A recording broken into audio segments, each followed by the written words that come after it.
Hi అండి. ఈరోజు నేను మీకు పాలకూరతో ఒక సింపుల్ రెసిపీ అనేది చేసి చూపిస్తాను. ఇదైతే చాలా బాగుంటుందండి.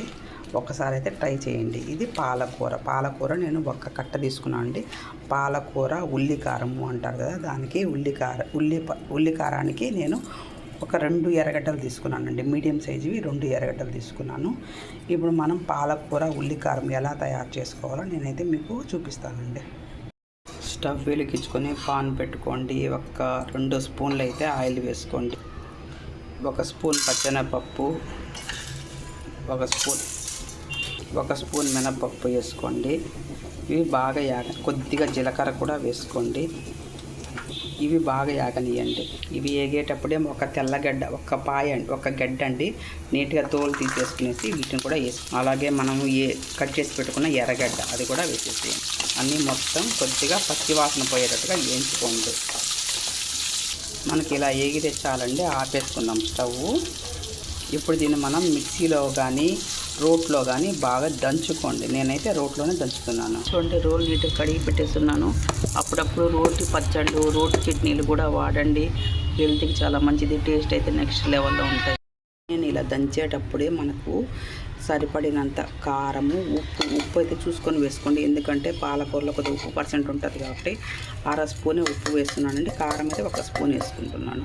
చాలండి. ఇంతవరకు మెదిగితే పచ్చాగానే ఉండాలి. ఇప్పుడు మనం దీన్ని ప్లేట్లో తీసేసుకుందాం.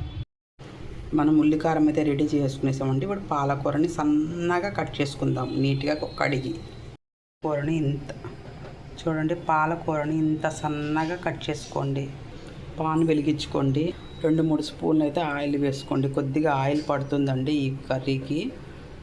పోపు దినుసులు వేసుకోండి. కొద్దిగా ఆవాలు, కొద్దిగా జీలకర్ర, పచ్చెనపప్పు కొద్దిగానే వేసుకోండి. ఇందాక ఎలా వేసుకున్నాము కదా, కొద్దిగా మినపప్పు, 2 ఎండుమిరపకాయలు కూడా తుంచి వేసుకోండి. పోపు అయితే మనకి వేగిపోయింది. ఈ ఉల్లికారాన్ని బాగా వేయించుకుందాం.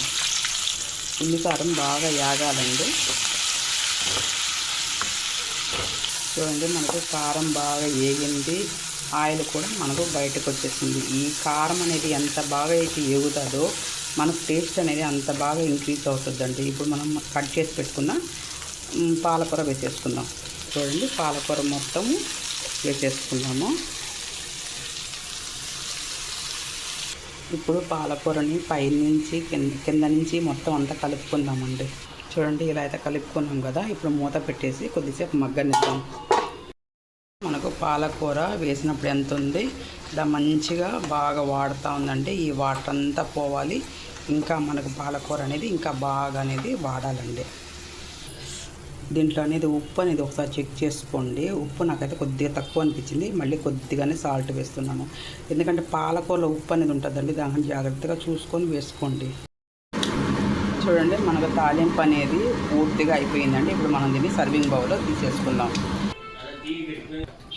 ఎంతో టేస్టీగా ఉండే పాలకూర తాలింపు రెడీ అండి. ఇది వేడి అన్నంలో కానీ, రోటీకి కానీ, చపాతీకి కానీ చాలా బాగుంటుంది. ఒకసారి అయితే ట్రై చేసి చూడండి.